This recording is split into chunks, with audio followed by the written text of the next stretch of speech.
Desligue o ruído e conecte-se aos factos. Temos 10 estadias num dos hotéis de luxo Alma Lusa na Comporta. 2 adultos, 2 noites. Assine hoje o Observador com até 58% de desconto e habilite-se a ganhar. Tudo em observador.pt.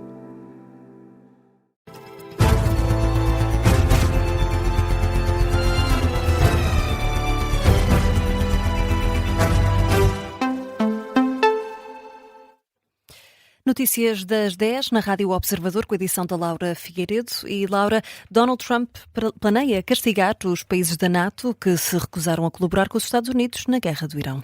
Uma informação avançada pelo Wall Street Journal, proposta de castigar os Estados-membros, consiste em remover tropas norte-americanas dos países que não foram úteis a Washington e posicioná-las em países com uma postura considerada amigável pelos Estados Unidos. De acordo com o mesmo jornal, os países que poderiam beneficiar deste processo seriam a Polónia, a Lituânia, a Roménia e a Grécia, entre outros. Outra parte da punição poderá também passar por encerrar uma base num país europeu, possivelmente em Espanha ou na Alemanha. E o vice-presidente dos Estados Unidos diz que o Irão seria estúpido se recusasse o cessar-fogo por causa do Líbano.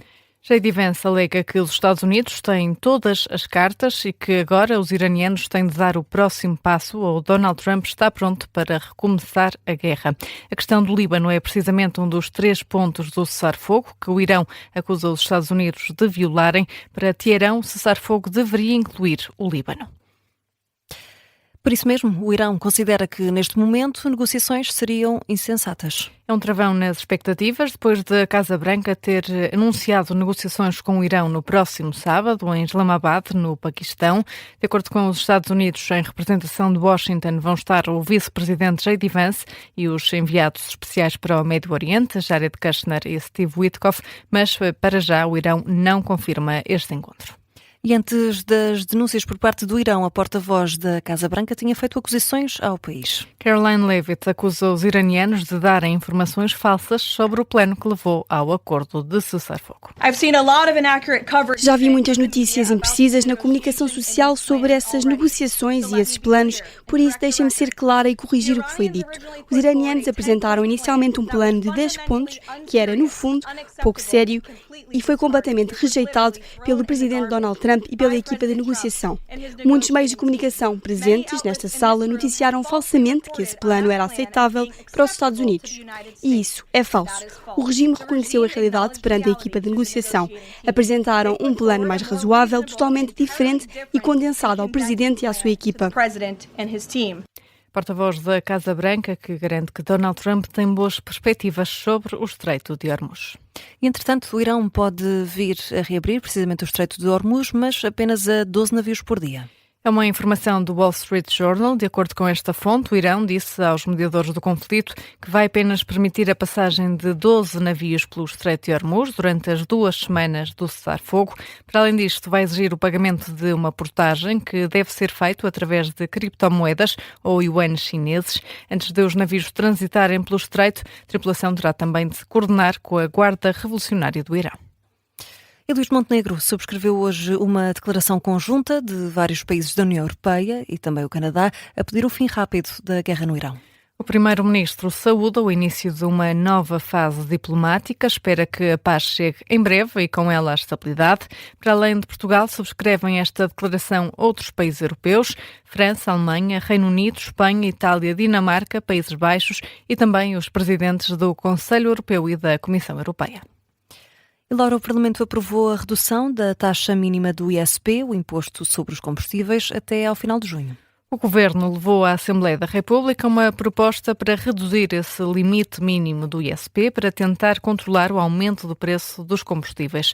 A proposta foi aprovada por unanimidade, é válida até ao final de junho deste ano. Com a aprovação do diploma, o Governo pode então reduzir a taxa mínima do ISP, de forma a reduzir o imposto para tentar equilibrar o preço final dos combustíveis. E o Ministro da Administração Interna antecipa que o verão vai ser muito complicado no que toca aos incêndios.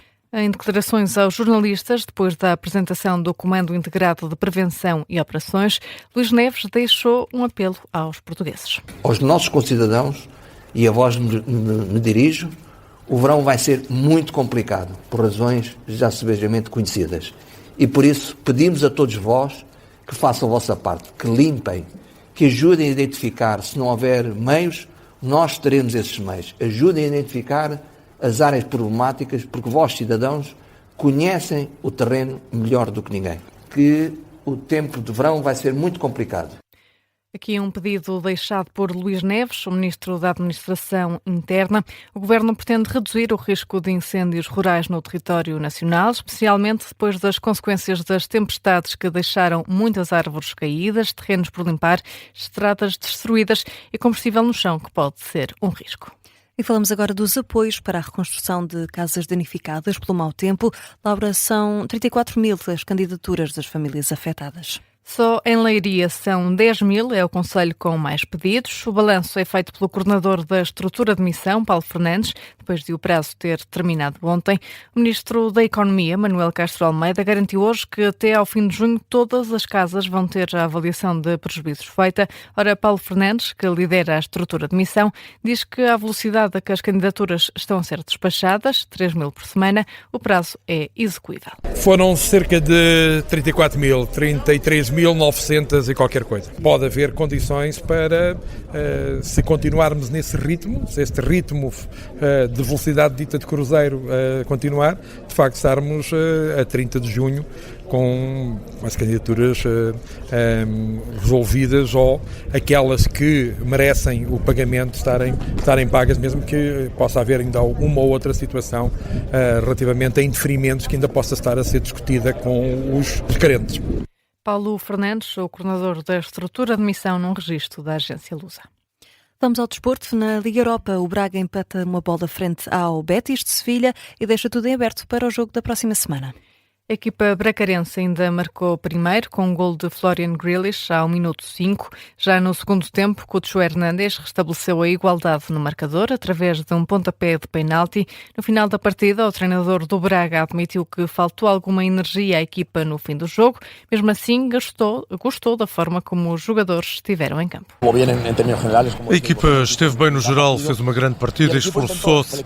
É certo que no último terço do jogo tive a sensação de que faltou energia. Aquele murro necessário para enfrentar um lance de 1 para 1, para rematar forte de fora da área. Vamos tentar colocar os jogadores novamente em forma para que na próxima semana em Sevilha possamos ter isso. A segunda mão dos quartos de final joga-se já na próxima semana, a 16 de abril, no Estádio Olímpico de Sevilha. E Laura, antes de fecharmos este Jornal das 10, vamos a outros temas que marcam a atualidade. O Metro de Lisboa prevê que o serviço esteja encerrado a partir das 11 da noite e até às 6h30 da manhã, devido à greve. Não foram decretados serviços mínimos. Em causa está o incumprimento dos acordos assinados em 2019, nomeadamente em relação ao nível de formação e organização do trabalho. A PSP está a reforçar a segurança nos hospitais para travar situações de falta de civismo e episódios de violência. Até 17 de abril estão a decorrer ações de sensibilização, prevenção, fiscalização e patrulhamento no âmbito da Operação Saúde em Segurança. De acordo com os dados da Direção Executiva do Serviço Nacional de Saúde, em 2024 registaram-se mais de 2.500 situações de violência nos hospitais, um aumento de 9% face ao ano anterior. A chamada Rainha da Cetamina foi condenada a 15 anos de prisão por fornecer doses fatais desta droga a Matthew Perry, o ator conhecido pelo papel de Chandler na série Friends. De acordo com o jornal britânico The Guardian, os procuradores destacaram em tribunal a dimensão do esquema montado pela arguida, que se declarou culpada pela morte do ator e de outro homem. O ator morreu em outubro de 2023, aos 54 anos, depois de recorrer à cetamina em contexto terapêutico para tratar a depressão, tendo acabado por obter a substância de forma clandestina quando o médico se recusou a ajustar o tratamento. Notícia de fecho do Jornal das 10.